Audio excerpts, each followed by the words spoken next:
찾아오시는 예수님. 오늘 요한복음 21장은 성경상의 가장 드라마틱한 본문이다 이렇게 얘기합니다. 마태, 마가, 누가, 요한복음 4복음서 제일 마지막 장이 요한복음 21장이에요. 요한복음 21장을 통해서 우리 예수님께서는 베드로에게 찾아오시는 주님이시다. 베드로와 예수님과의 대화, 또 베드로와 예수님과의 관계, 수제자를 예수님께서 어떻게 베드로를 이렇게 회복시켜 가시는가가 아주 잘 나타나 있는 말씀이 요한복음 21장이에요. 성경상의 어떤 본문보다도 아주 극적인 그런 굉장한 내용과 의미와 뜻이 포함되어 있는 게 요한복음 21장에다 이렇게 얘기하는데요. 요한복음 21장에 베드로에게 나타나는 예수님은 어떤 분이실까요?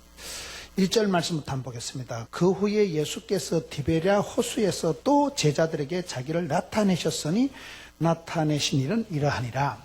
요한복음 21장 1절 말씀에 보면 1절 말씀에 나오는 내용이 자기를 먼저 나타내 보이시는 예수님이 요한복음 21장 1절이에요. 우리가 신앙생활 할 때 하나님 앞에 천만다행한 것은 우리가 똑똑해서 깨끗해서 우리가 훌륭해서 하나님을 믿어주는 게 아니고 로마서 5장에 보면 우리가 죄인 되었을 때 예수님께서 우리에 대한 사랑을 확정해 주신 거예요. 여러분, 그 주도적인 사랑의 주도권이 나한테 있는 게 아니고 하나님께서 먼저 우리를 사랑해 주신 거예요. 성경을 한번 보겠습니다. 성경을 다른 데 좀 갔다 오는데요. 요한 1서 3장 302페이지 요한 1서 3장 7절에 가보면 사랑하는 자들아 우리가 서로 사랑하자. 사랑은 누구에게 속했어요? 하나님께 속한 것이니 8절에 사랑하지 아니한 자는 하나님을 알지 못하는 이는 하나님은 어떤 분이에요? 하나님은 사랑이십니다.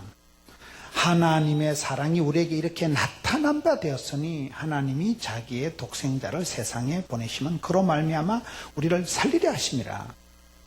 사랑은 여기 있으니 우리가 하나님을 사랑한 것이 아니고 하나님께서 우리를 사랑하사 우리 죄를 속하게 하여 화목제물로 그 아들을 보내셨습니다. 하나님이 세상을 이처럼 사랑하사 독생자를 주신다 할 때 내가 하나님을 사랑해 한 것이 아니고 하나님께서 먼저 우리에게 자기를 나타내 보이시는, 하나님께서 먼저 찾아오시고 하나님께서 먼저 나를 부르신 거예요. 로마서로 갑시다. 로마서 5장 좀 본문을 왔다 갔다 하는데요. 신약성경 로마인서 5장에 가서 보면 로마서 5장 8절 우리가 아직 죄인 되었을 때 그리스도께서 우리를 위하여 죽으심으로 하나님께서 우리에 대한 자기의 사랑을 확정하셨느니라. 내가 똑똑해서 깨끗해서 하나님 믿어주는 거 아니에요. 하나님께서 먼저 찾아오시는 거예요. 로마서 8장으로 넘어가 봅시다. 로마서 8장에 가서 보면 사랑의 코스가 로마서 8장 30절에 또 미리 정하신 그들을 또한 부르시고 부르신 그들을 또한 의롭다 하시고 의롭다 하신 그들을 또한 영화롭게 하셨느니라. 하나님께서 나를 미리 택하시고 부르시고 나를 택하신 분도 하나님, 나를 지으신 이도 하나님, 나를 부르신 이도 하나님, 나를 의롭다 하신 분도 하나님, 나를 영화롭게 하실 분도 하나님이시라. 사랑의 주도권이 하나님이 나를 사랑하신 거예요. 하나님이 나를 정하시고 부르시고 하나님이 나를 붙드신 거예요. 여러분, 행복한 사람은 누군가가 나를 사랑해 주면 그게 얼마나 행복하겠어요. 궁궐에 중국의 자금성에는 방이 9,999칸이라더라고요.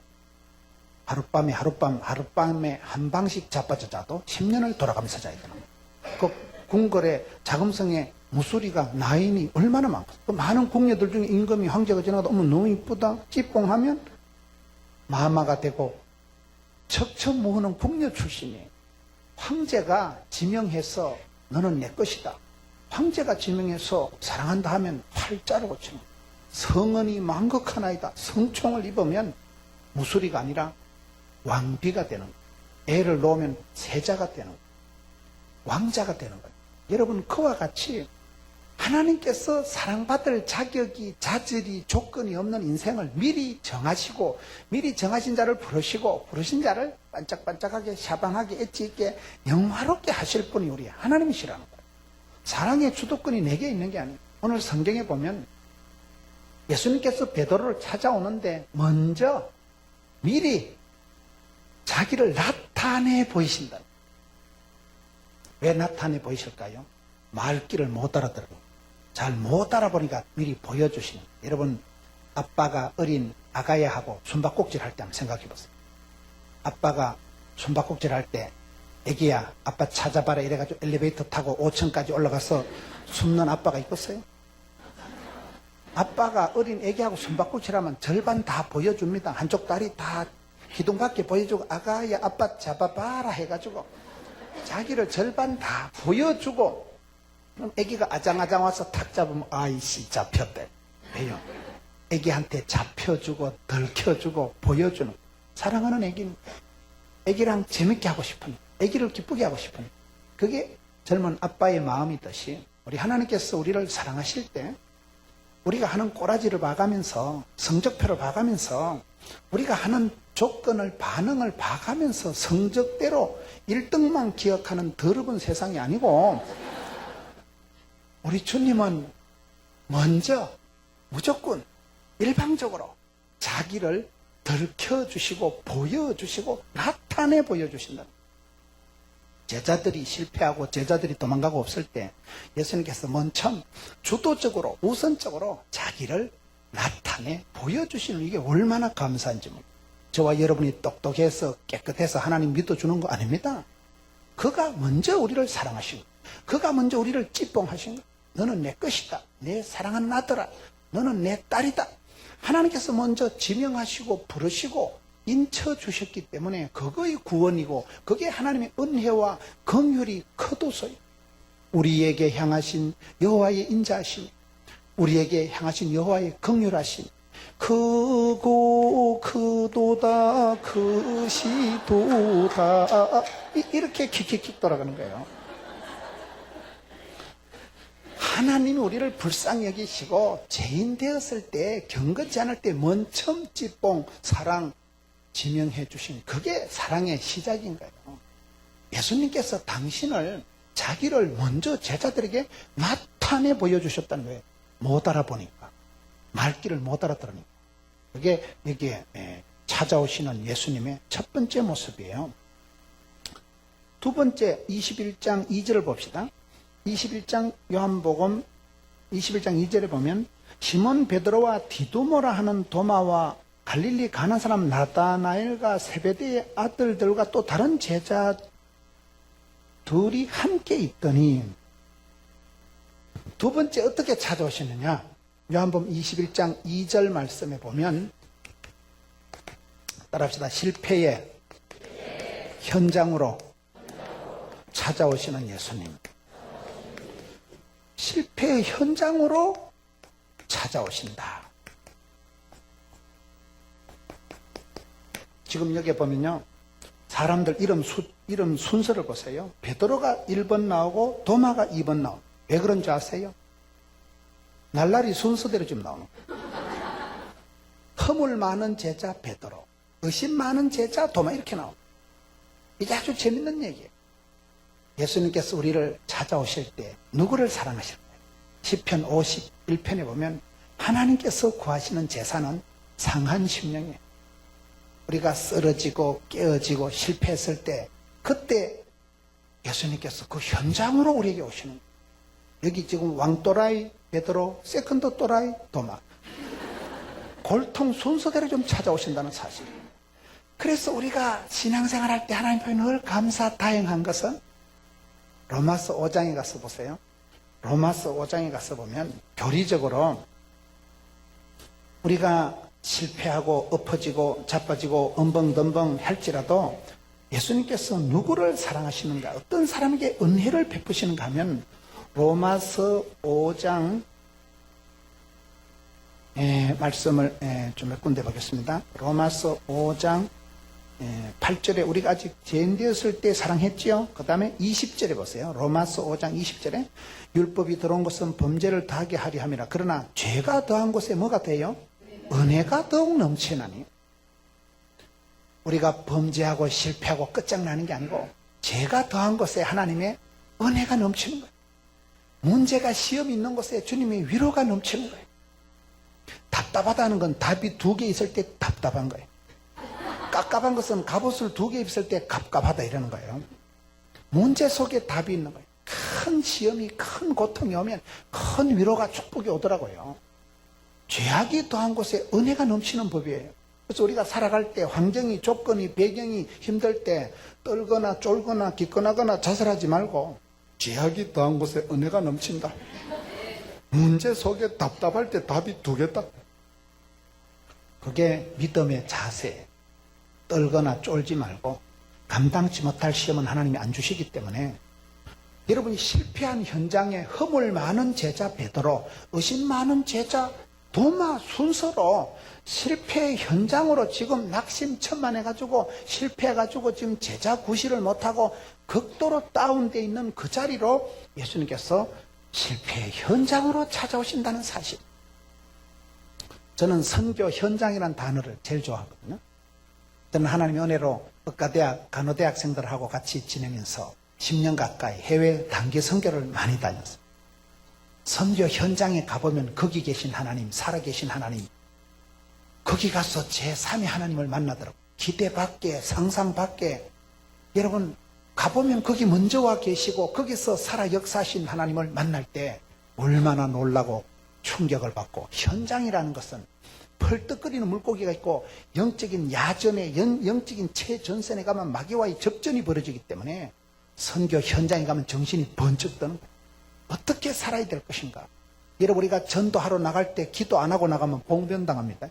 전도 현장에 자주 나가는 사람은요, 기도의 골방에 자주 나가야 되고 기도로 겸비해서 나가지 않으면 사람한테, 마귀한테 봉변당하기 때문에 필드의 현장에 나가다 보면 사람이 야성이 발달되고 전투력이 생기고 영적으로 항체가, 면역성이, 자생력이, 저항력이 생기는 거예요.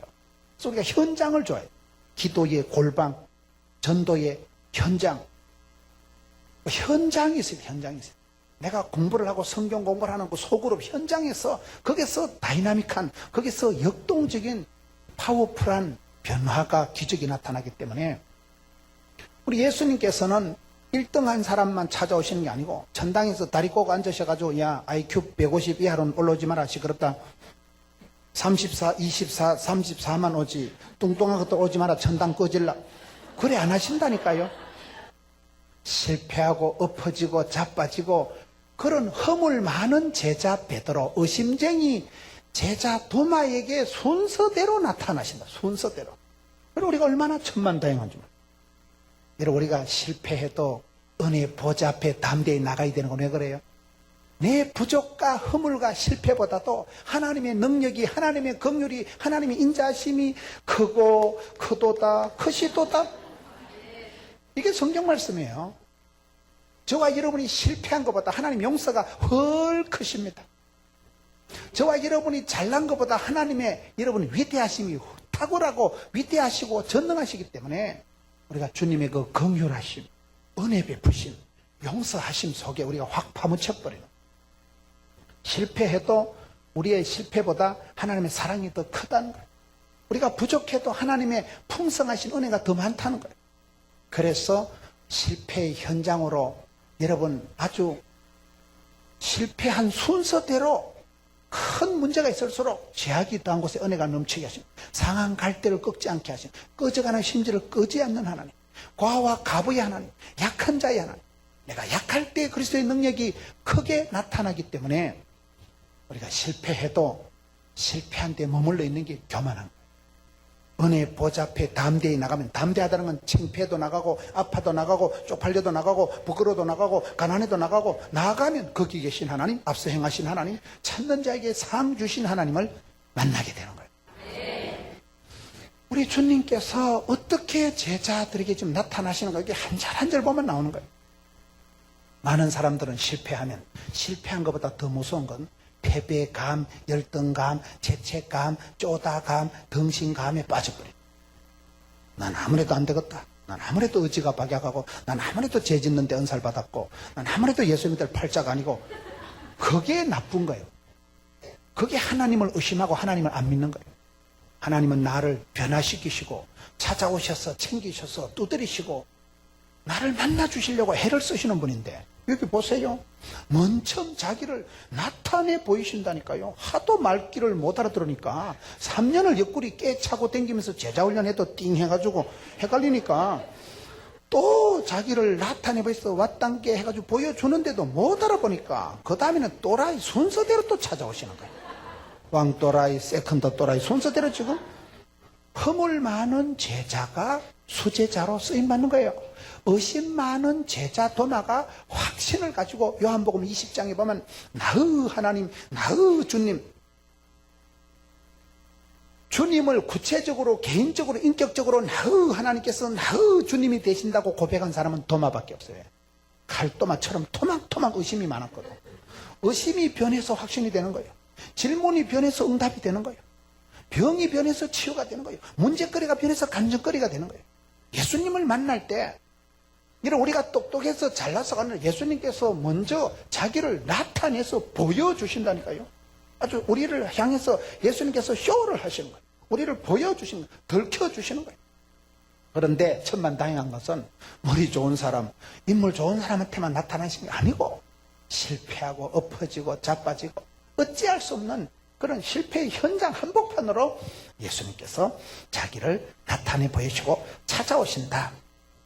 시편 51편 17절에 보면 하나님께서 구하는 제사는 상한 심령입니다. 깨어진 자가 회복이 되고 상한 심령을 하나님이 기뻐하시는 거예요. 하나님 앞에서는 교만한 자보다, 여러분, 예수님 제자들이 은혜 받고 나면 주여 나를 떠나소서 나는 죄인으로서이다. 거룩하신 하나님 앞에 자기가 노출될 때는 한없이 창피하고 부족하고 민망하고 송구스러운 그때를 하나님께서 기뻐 받으십니다. 시금방 춤을 추는 사람보다도 겸손한 자에게 가까이 하시기 때문에 여기서 실패의 현장으로 찾아오시는 분이구나. 세 번째 3절 봅시다. 한 절 한 절 말씀을 봐나갑니다. 시몬 베드로가 나는 물고기 잡으러 가노라 하니. 3절에는 어떤 분일까요? 사명을 망각한, 사명을 잃어버린, 사명을 망각한 자에게 찾아오시는 예수님이에요. 베드로에게 주신 사명이 뭡니까? 예수님께서 베드로를 부르실 때 마태복음 4장 19절에 보면 사람을 낚는 어부가 되리라. 그게 마태복음 4장에 주신 애시당초에 베드로를 소명할 때, 콜링할 때 주신 사명이거든요. 근데 베드로가 그 사명을 잃어버리고 여기는 어부는 어부인데 물고기 잡으러 가는 어부가 돼요. 어부도 두 가지 종류가 있어요.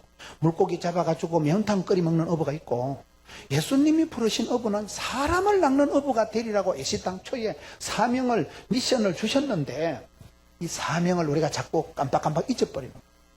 미션이가 파스블이 돼야 되는데, 사명자가 수명자가 돼야 되는데, 사명이라는 게 부담이 되고 사명이라는 게 내가 하기엔 불편하게 느껴지기 때문에 성령 하나님께서 내 마음속에 깨달음을 주시고 사명을 향해서 막 은사를 부릴 듯하게 하셔서 막 하고 작게 만들어 주시기 전에는 생으로, 깡으로, 힘으로, 돈으로 안 되기 때문에, 여러분, 베드로가 사명자인데 예수님의 제자로 부름을 받았건만 사명을 잃어버린 거예요.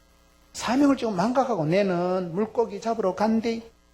비슷한데 물고기 잡는 어부가 두 종류라니까요. 물고기 잡아가지고 해 쳐먹는, 사시미를 쳐서 먹는다 이 말이에요. 해를 쳐서 물고기를 잡아먹는 어부가 있지만 예수님은 마태복음 4장에 베드로를 향해서 사람을 낚는 어부가 되라고 했는데, 세월 속에서 환난과 핍박 속에서 사명이 변질이 돼버려요. 꿈은 사라지고 낭만은 사라지고 구원의 즐거움도 없어지고 부담만 되고 고통만 되고 억지만 남기 때문에 베드로가 지금 변질이 돼가지고 물고기 잡으러 가려고 하니까 예수님께서 오늘 21장 3절에 시몬 베드로가 물고기 잡으러 가노라 하니 그들이 우리도 함께 가겠다고 나가서 배에 올라서나 그날 밤에 아무것도 잡지 못하였더니 이게 아주 재밌는 말씀이에요. 요한복음 15장의 포도나무 비유에도 보면 똑같은 말씀이에요. 요한복음 15장 5절에 보면 나를 떠나서는 아무것도 할 수 없느니라. 우리가 주 안에 있을 때 주 안에 있는 자에게 딴 근심이 있어야. 주 안에 있을 때 포도나무 가지는 줄기에 붙어 있으면 저절로 밑에서 자양분이 뿌리에서 영양소가 올라오는데 나를 떠나면 뻥이야. 나를 떠나서는 아무것도 할 수 없는데 예수님의 명령을 잃어버리고 사명을 저버리고 망각한 채 물고기 잡으러 가서 그날 밤에 말짱 도루묵이더라. 아무것도 잡을 수 없었다는 말씀이 오늘 21장 3절에 실패의 현장에서 거들난 아무것도 할 수 없는 무능한 지금 제자들의 모습입니다. 21장 4절 한 절 한 절 반응. 21장 4절에 날이 새어갈 때에 예수께서 바닷가에 서셨으나 4절에서는 뭐를 볼 수 있을까요? 따라합시다. 한계. 우리가 인생의 한계선에 서 있을 때 그때 찾아오시는 예수님이에요. 날은 새지요. 고기는 못 잡았지요. 기진, 맥진, 탈진해서 더 이상 이제 종치는 거. 더 이상 어찌할 수가 없는 거예요. 인생의 한계를 느끼고 사역의 한계를 느끼고 체력의 한계를 느끼고 더 이상 이것도 저것도 안 되고 끝장난 시대. 인생 거들난 그런 인생의 한계선에 도달했을 때에 예수님께서 그때 날이 새어갈 고점의 새벽에 주님께서 나타나시는 거예요. 우리가 신앙생활 해보면 그런 게 많습니다. 체력의 한계를 느낀다니까요. 내가 사표를 낼까 이혼을 할까 더 이상 견디는 건 무리다. 내가 이 집에 계속 버티다간 정신병이 걸릴 것 같고 내가 일을 계속하다간 사람이 미쳐버릴 것만 같고 그런 한계를 느낄 때 신명기 32장에 보면 우리 하나님 우리를 독수리를 기르듯이기로 신명기 32장을 한번 보세요. 독수리를 언제요? 벼랑 끝에 독수리를 기르듯이 신명기 32장 창세기 출애굽기 레위기 민수기 신명기 32장을 한번 보세요. 신명기 32장 10절에 여호와께서 그를 황무지에서 짐승이 부러지는 광야에서 만나시고 호위하시며 보호하시며 자기의 눈동자같이 지키셨도다. 마치 독수리가 자기의 보금자리를 어지럽게 하며 자기의 새끼 위에 너풀거리며 그의 날개를 펴서 새끼를 받으며 그의 날개 위에 그것을 엎는 것 같이 여호와께서 홀로 그를 인도하셨다. 우리가 살아갈 때 독수리는 동물의 세계를 보면 어디에 집을 털어요? 천길 낭떠러지 절벽 꼭대기에 독수리가 집을 틉니다. 독수리 새끼가 서 있기만 해도 아찔하고 섬뜩한 데 서서 새끼가 어느 정도 크면 어미가 보금자리를 둥지를 확 흩어버리고 새끼 궁뎅이를 확 떠민다니까요. 하나님께서 우리를 그렇게 온실안에 하초처럼 안 키워주시고 들판에 야전에 빈들에 광야에 확 쳐박아 버리는 거예요. 그럴 때는 여러분 아찔하고 섬뜩하고 벼랑 끝에 서면 어떻게 보세요? 벼랑 끝에 서보세요. 가물가물하고 아랫도리 오줌이 올라가고 이야. 그런 아찔하고 섬뜩하고 무서운 때가 오지만은 벼랑 끝에 서고 한계에 다다라서 더 이상 견딜 수가 버틸 수가 없을 것 같을 때 그때 주님께서 찾아오신다. 날이 다 새갈 때 꼭두 새벽에 그때 주님께서 찾아오신다. 우리가 견디다 보면 더 이상은 견딜 수가 없을 것 같을 때 하나님은 감당치 못할 시험을 안 주시고 피할 길을 열어주시는 거예요. 여러분 야베스 기도해 보면 환난을 벗어나게 하시는 거예요. 고린도전서 10장 13절은 피할 길을 열어주시는 거예요. 마가복음 10장 13절에 보면 고통의 때를 감해 주시는 거예요. 가만두면 다 자빠질 것이고 하나님이 마이너스 해주고 값없게 해주고 줄여주시고 빼주시는 거예요. 계속 가면 죽는다니까요. 그때 예수님께서 확 타는 불구덩이 가운데 장작개비를 확 끄집어내서 뿌지직 물에 씻어주듯이 벼랑 끝에서 한계선에서 더 이상 어찌할 바를 모를 때 날이 새갈 꼭 새벽에 한계선에 다다랐을 때 찾아오시는 예수님. 지금 베드로에게 예수님께서 어떻게 찾아오셔서 그 실패한 베드로를 수제자로 회복을 시키고 치유해가지고 다시금 복근을 시켜가는 그 코스를 살펴보는 거예요. 한 절 한 절. 설교를 이상하게 쳐다보지 말고 요한계시록 제일 마지막 22장에 보면 아멘 주 예수여 오시옵소서. 여러분 내게 오신다. 지금 내가 요렇게 요렇한 컨디션이 있을 때도 주님께서 나에게 먼저 자기를 보여주시고 내가 실패하고 쓰러지고 병들고 자빠져도 그곳에 주님께서 먼저 찾아오시고 내가 길을 잃어버리고 미션을 잃어버릴 때도 주님께서 오셔서 확인해 주시고, 내가 더 이상 한계를 느끼면서 벼랑 끝에 서 있는 것 같은 그런 위기 상황에도 주님께서 그곳에 그 시간에 나를 찾아오신다. 그 다음에 언제 찾아오실까요? 21장 5절 요한복음 다시 본문 21장 5절에 가서 보면 예수께서 이르시되 얘들아 너희에게 고기가 있느냐? 따라 합시다. 5절 말씀에 예수님께서는 질문하신다. 질문하시는 예수님. 신앙생활은 질문과 응답이다. 우리가 하나님께 많이 물어보는 게 기도하는 것이고, 하나님께서 내가 물어보면 세미한 음성으로 응답해 주시고, 여러분 하나님은 그때그때 대답을, 응답을, 확답을 주시는 거예요. 그래서 기도할 때 많이 물어봐야 돼. 위주알 고주알. 기도 제목으로 삼을 수 없는 건 아무것도 없어요. 뭐든지 주님 앞에 내가 주인 삼은 모든 건 내려놓고, 주님 앞에 내려놓고 십자가 아래 내려놓고 물어보면 주님께서는 그때그때 응답을, 확답을, 대답을 세미한 음성으로 찾아오신다니까요. 신앙생활은 질문하는 거예요. 질문하는 거예요. 얼마나 주님 앞에 많이 물어보느냐가 그게 알뜰살뜰한 신앙생활이에요. 기도 제목이 없으면 안 돼. 기도 제목이 많아야 되는 거예요. 어떤 여자분이 결혼했는데 신랑이 키가 작아요. 다 기도를 했는데 서울대학 나온 신랑이 아주 멋진 원장님인데 그분 키는 기도를 안 했다더라고요. 그래서 키가 작다는 거예요. 다 했는데 키는 기도를 안 해가지고 그분이 굉장히 키가 작은 분하고 결혼합니다. 대학부 선배님이에요. 여기에 우리 예수님께서는 기적을 행하시기 전에 꼭 먼저 물어보시는데 마태복음 9장 28절에 보면 예수님께서 맹인을 고칠 때 내가 이 일을 행할 줄을 네가 믿느냐? 주여 그러하오이다. 네 믿음대로 될지어다. 예수님께서 맹인을 고쳐주실 때 라식 수술 안 하시고 예수님께서 안수기도 안 하시고 물어보시는 거. 내가 네를 고칠 줄 네가 믿느냐? 주여 그러하오이다. 네 믿음대로 될지어다. 공식이고 공식이요. 질문하시고 도전하시고 도전과 비전과 응전이 인생 살아가는 거예요. 여러분 비전 교회잖아. 비전과 도전과 응전의 삶을 살아가는 건데 하나님께서도 우리에게 기적을 베풀어 주시니 반드시 먼저 물어보셔요. 왜요? 내 속에 믿음을 일깨우는. 네가 믿느냐? 얼마만큼 믿느냐? 네가 믿어야지. 여러분 남들이 믿고 구원받고 니는 짜부라지면 뭔 소용이 있겠어요? 남들이 믿고 기적을 체험하고 니는 망하면 무슨 소용이 있겠어요? 네가 믿어야 돼. 네가 믿어. 주님 제가 여기 있나이다. 자를 보내소서. 이렇게 하면 안 되고 주님 제가 믿습니다. 주님 우리 가정에 하나님께서 가는 길을 아시고 내게 응답해 주셔야 되는데, 그래서 예수님께서 맹인을 고치기 전에 내가 이 일을 행할 줄을 고칠 줄을 네가 믿느냐 하니까 소경이 주여 그러하이다 하니까 수술을 안 해주시고 믿음대로 믿음만큼 될지어다. 그 만약에 소경이 반신반의해서 어찌됐겠어요? 한쪽 눈 뜨이고 한쪽 눈깔이 안 뜨이는 거죠. 반신반이니까 믿을똥말똥해서 눈이 뜰똥말똥 평생을 찌뿌둥하게 살아간 거죠.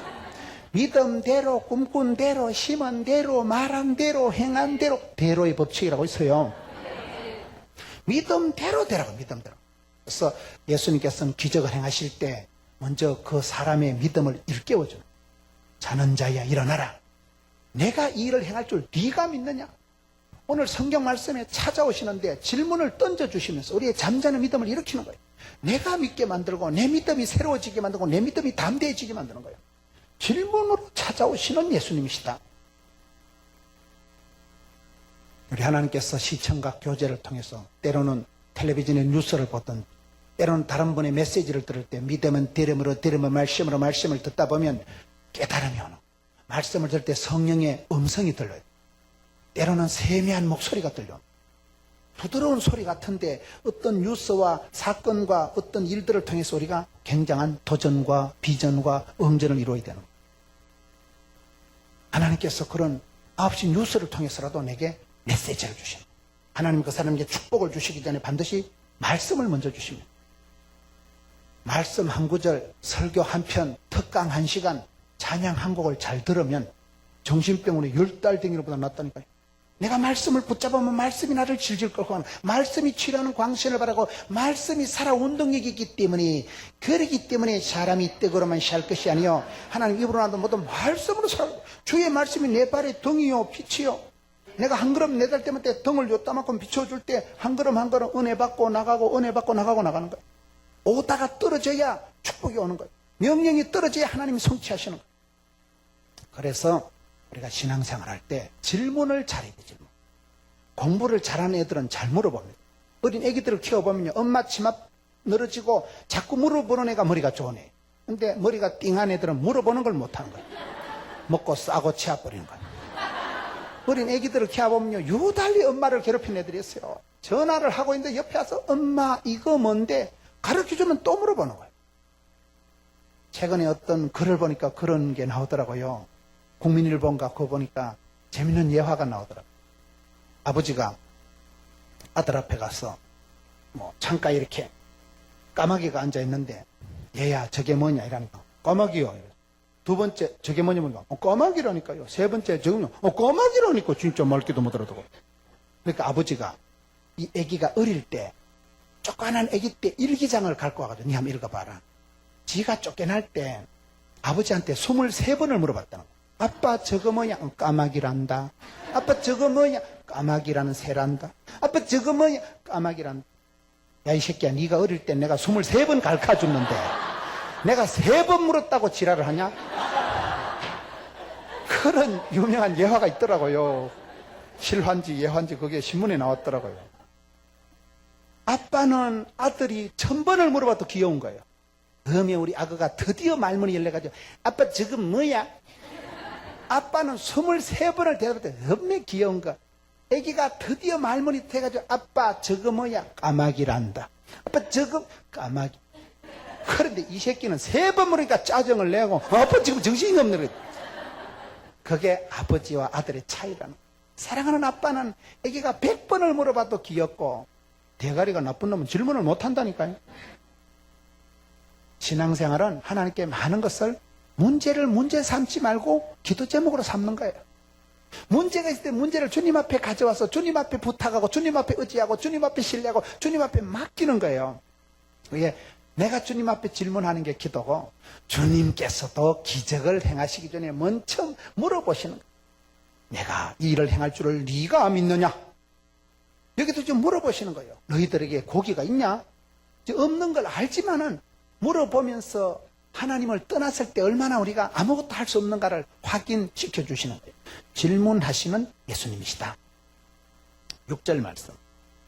한 절 한 절 말씀을 봐는 21장 6절에 이러시되 그물을 배 오른편에 던지라 그리하면 잡으리라 하시니 이에 던졌더니 물고기가 많아 그물을 들 수 없더라. 따라합시다. 전문가가 전문적인 영역에서 질문이 너무 어렵네. 6절 말씀에는 전문적인 영역에서 순종을 요구하시는 거예요. 전문적인 부분에서 영역에서 순종을 요구하시는 주님이시다. 이 무슨 말일까요? 지금 예수님께서 제자들을 향해서 여기 그물을 배 오른편에 던지라 그리하면 잡으리라. 바닷가에서 예수님께서 경험이 많으시겠어요? 베드로가 경험이 많았어요? 베드로는 평생을 바닷가에서 잠병은 적어도 갈릴리 바닷가에 물고기 잡는 데는 박사요, 도사요. 예수님은 30년 동안을 여러분 요셉 목공 집안에서 곱게 준비하신 분이거든요. 목공 집안에서 자란 분하고 바닷가에서 평생을 물고기 잡는데 잔뼈가 굵은 베드로하고는 이게 경험의 차원이 다른 거예요. 사람이 자기 어떤 부분에서 실력이 있는 사람은, 머리가 좋은 사람은 하나님을 안 믿어요. 지대가리를 믿는 거예요. 자기 경험을 믿는 거예요. 내가 40년, 50년 경험해 봤는데 이건 아니라는 거예요. 그래서 머리가 좋은 사람, 실력 있는 사람은 여러분 곤조가 있어요. 곤조 알아요? 실력 있는 사람은 똥꼬집이 있다니까요. 자기 경험 세계에서 한 발치도 안 나가는 거예요. 내가 경험하고 내가 살아온 한도 내에서 이건 아니라는 거예요. 지금 밤새도록 헛탕질을 했는데 바닷가에서 전문가가 밤새도록 고기를 못 잡은데 무슨 갑자기 예수님께서 여기에 그물을 배 오른편에 던지라. 오른편이고 외편이고 안 될 짓을 말로 갈까요? 예수님께서 십자가에 돌아가실 때 그 강도가 2명 있었는데 하나는 구원받고 하나는 구원 못 받았잖아요. 오른편의 강도가 구원받았게요? 왼편의 강도가 구원받았게요? 그 정답은 그냥 한편 강도예요. 성경에 보면 오른편이 안 나오고 한편 강도라는 거예요. 아니, 지금 오른쪽이고 왼쪽이고 상관없다니까. 적어도 바닷가에는 바삭한 물고기 잡는 데는 도사가 된 베드로 앞에서 예수님께서 타잔 앞에 반주 흔드는 것도 아니고 한전 앞에 촛불 켜는 것도 아니고 예수님께서 오른편에 던지려 할 때 베드로가 제자들이 순종을 하는 순종을. 이게 여러분 중요해요. 믿음으로 구원받고 행함으로 쓰임받고 순종으로 축복받고 이렇게 나가는 거예요. 순종이 중요해요. 순종이 중요해요. 예수님께서 여기서 요구하는 건요, 오른편이고 왼편이 아니고 순종을 요구하시는 거예요. 그런데 자기 경험 세계가 많은 사람은 순종을 안 한다니까요. 못 한다니까요. 순종을 할 수가 없는 거예요. 자기 경험이 앞서는 거예요. 이거는 안 된다는 거예요. 이 부분에서 내가 박사라는 거예요. 그래서 머리 좋은 사람들이 신앙생활하기가 더 어렵습니다. 자기가 합리적으로 상식적으로 과학적으로 납득이 안 되면 안 믿는 거예요. 우리 하나님은 불가해적인 하나님이다. 창조주이신 하나님을 피조물인 저와 여러분이 다 이해 못하는 게 정상입니다. 이해 안 되는 게 정상이에요. 하나님을 다 이해한다는 건 거짓말이고 이단이나 하는 소리지. 그건. 하나님 우리가 다 이해할 수가 없는. 하나님은 창조적 우리 피조물인데 하나님은 심리적 우리는 인간인데요.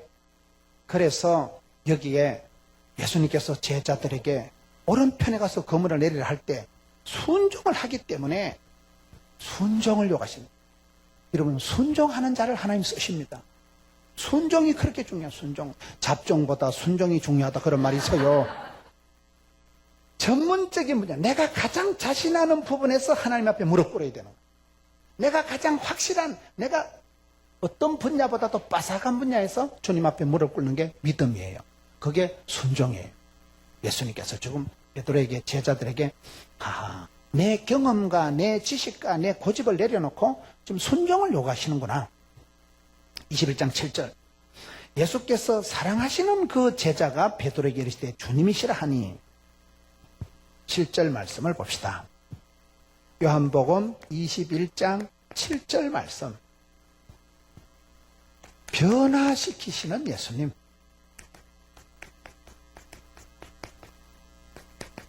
우리가 신앙생활 할 때 주님을 만나면 변화가 일어납니다. 주님은 길이요 진리요 생명이요 부활이시기 때문에 주님을 만날 때 그곳에서부터 변화와 기적이 일어나는 거예요. 여러분, 여기에 변화를, 왜 변화를, 예수님께서 사랑하시는 그 제자가 베드로에게 이르되, 예수님께서 사랑하시는 그 제자가 누구예요? 요한이에요. 요한. 요한이라는 제자가 아주 재밌는 제자예요. 요한이 누굽니까? 우레의 아들이라는 뜻이, 우레의 아들. 요한의 별명이 우레의 아들이에요. 우레가 뭐예요? 천둥, 번개, 기차, 화통 까먹은 것처럼 시끄러운 사나이가 이 사나이인데, 원래 거친 형상의 시끄러운 사나이가 꽃빛 불린 망아지 같은 사람이 요한이라는 사람이에요. 기차, 화통 까먹으면 얼마나 시끄럽겠어요. 사람 자체가 우레의 아들이에요. 그런 별명의 요한이가 예수님의 사랑을 받은 거예요. 예수님께서 사랑하시는 그 제자. 사랑을 하면은 보이는 거예요. 사랑하면 예뻐지는 거예요. 사람은 밥을 먹고 사는 게 아니고 사랑받고 은총받고 인정받고 축복받고 귀염둥이 예쁜둥이 우리 자기 한국 도자기 이래 나가는 거예요. 감기 걸리는 비결 말해서 열 받으면 면역성이 떨어지고 감기가 걸리지만 사랑받으면 그때 오해피데이, 그때 사람이 자신감이 생기는 거예요. 그 우리의 아들 시끄러워 빠진 그런 사나이를 예수님께서 사랑을 해주시니까 요한이 완전히 변화된 거예요. 그런데 사랑하면 보인다니까요. 아무도 모르는데 요한만 예수님이시다고 좀 얘기를 하는 거예요. 사랑하면 보인다니까요. 사랑은 국경도 없고 사랑하면 사랑이 묘약이고 사랑하면 다 돼. 사랑. 엄마가 자식을 사랑하면요, 아들이 신종플루가 걸려도 엄마가 애 배를 만지면 전염이 안 된대. 사랑이 이기니까. 사랑이 묘약이니까. 사랑할 때 나오는 엔돌핀이 천년 진통제다 이러잖아. 사랑은 암을 이기는 거예요. 사랑을 하면 암을 이기는 거예요. 그만큼 사랑이 힘이 있고 사랑이 모든 죄를 이기고 사랑이 중요한데, 우리의 아들 요한을 예수님께서 사랑하시니까 사람이 변화돼가지고 아무도 모르는데 사랑받은 이 요한만 어머 예수님이시다 알아본다는 거예요. 저희 집 아들 딸 둘이가 있는데요, 아들 딸 둘이를 키울 때 어릴 때 애들이 2층 침대에 자는데 아들이 쿵 떨어지면 집사람이 벌떡 일어나고 딸이 뚝 떨어지면 내가 벌떡 일어나. 왜 그런가 보니까 사랑하면 들린대. 사랑하면 보이는 거예요. 내 사랑하는 사람한테는 소리가 들리고 얼굴이 보이는 거예요. 요한이 얼마나 변화가 됐어요. 예수님께서 십자가에 돌아가실 때 모친 마리아를 누구한테 부탁했어요? 요한이. 요한이 성경을 5권이나 기록한 거예요. 요한 1서, 2서, 3서, 요한 계시록, 요한복음. 요한이 여러분 이 성경을 기록했다니까요. 사랑하시는 그 제자가. 천국의 비밀을 본 사람이 요한 계시록 본 사람 요한이에요. 예수님의 사랑을 받고 난 뒤에 요한이 엄청 변화된. 사랑하면 바뀝니다. 우리가 사람을 변화시키려고 두드리 잡으려고 똥개 훈련시키려고 덤비지 말고 따라합시다. 사람은, 성도는, 가족은 가르침의 대상이 아니고 사랑과 섬김의 대상이다. 그 어렵습니다. 여러분 대답은 그래 쉽게 납죽납죽 하시지만은요. 우리 집 사람이요. 학교 교사 출신이거든요. 늘 나를 두드리 잡으려고 초등학생 가르치듯이 덤비는 거예요. 그래서 똑똑한 사람하고 살면 피곤합니다. 사람은 가르쳐서 똥개 훈련시켜서 진돗개 만드는 게 아니에요. 사랑하면 변합니다. 사랑하면 감동 먹습니다. 사랑하면 바뀝니다. 예수님께서 사랑하시던 그 제자 요한이 완전히 변화돼서 우리의 아들이 아니라 누구보다도 예수님을 알아봤으니까. 그 제자가 성경을 바로 이 성경을 기록했으니까. 그 제자가 천국의 비밀을 봤어요. 그 제자에게 예수님께서 마지막 모친을 부탁했으니까. 그래서 우리 예수님은 사람을 변화시키고 인격을 변화시키고 사람을 바꾸어서 쓰시는 분이구나. 재활용의 하나님이시구나. 21장 7절을 계속 봅니다. 예수께서 사랑하시는 그 제자가 베드로에게 이르되 주님이시라 하니 시몬 베드로가 벗고 있다가 주님이라 하는 말을 듣고 겉옷을 두르며 바다에 뛰어내리더라. 여기에 보면 변화시키시는 주님은 우리의 아들 요한을 두고 하는 말이고 요한이 사랑받고 난 뒤에 모든 게 바뀌었다는 사실이에요. 두 번째는 여기에 수제자의 조건이 뭘까요? 여기 베드로가 다른 제자들하고 다른 것은 예수님이라는 말씀을 듣고는 우악이 걸치고 바다에 뛰어내리는 거예요. 그런 걸 헌신한다 하는 거예요. 여러분 베드로가 학벌이 있어요? 문벌이 있었어요? 갈릴리 수상고등학교를 나왔어요? 베들레헴 전문대학을 나왔어요? 무식이가 충만하고 성경을 보면 베드로는 천방지축, 자충우돌, 동키호테 지 맘대로 겟세마네 동산에 시험에 들지 않게 깨어있으라 하면 잡아주잖아. 일어나 가자면 칼 뽑아도 말고기나 쎄리잖아. 거의 인간 사오정에 거의 어긋장을 넣고 예수님 가르치는 거하고 반대로 나가는데 한 가지 차이가 뭔가 하면 예수님이란 말씀을 듣고는 그냥 우악이 걸치고 바다에 첨벙 뛰어드는 거예요. 말라고 뛰어듭니까? 드라이 클리닝 하려면 돈이 얼마나 들 낀데 말라고 뛰어듭니까? 그거 잘못하면 익사할 낀데 그거의 베드로의 약점이지만 강점이라는 거예요. 몸을 사리지 않는 거예요. 더 몸으로 떼우는 거예요. 몸으로 던졌다니까요.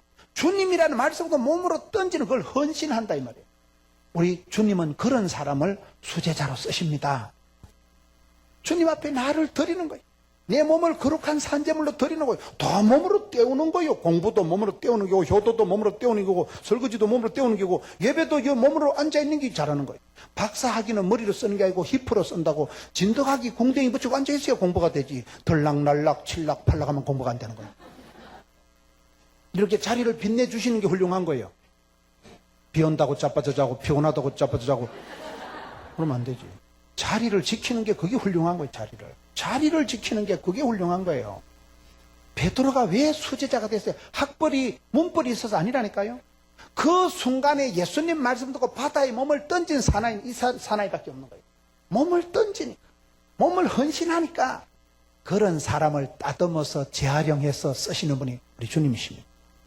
너무 신앙생활할 때 몸을 아끼지 마세요. 사람 이렇게 누워서 자는 건 죽을 때 폼이 누워있는다 그러다 그러잖아요. 너무 자는 자여 어찌미뇨 좀 더 자자 좀 더 눕자 그러지 말라는 거예요.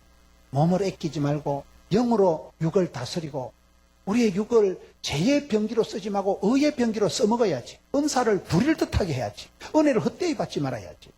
몸을 아끼는 주의로 살지 마세요. 애끼다 똥 되는 수가 있다. 이런 말이 있어요. 몸을 드리는 거예요. 헌신하는 거예요. 몸을 써먹는 거예요. 주의 일 하는데 쓰임받고 부름받고 이런 자가 좋지. 쓰임받는 자가 축복이 있고 일복이 많은 자가 복이 있고 미션이가 파서블이라니까요. 하나님이 쓰실 동안에 아플 틈도 망할 틈도 없다는 거예요. 그래서 여기 베드로가 수제자가 될 수 있었던 건 학벌이 뛰어나서가 아니라 몸을 아끼지 않고 주님의 말씀과 몸을 던지는 이거이 쓰임받는 제자의 특별한 하나의 조건이 된다는 사실이에요.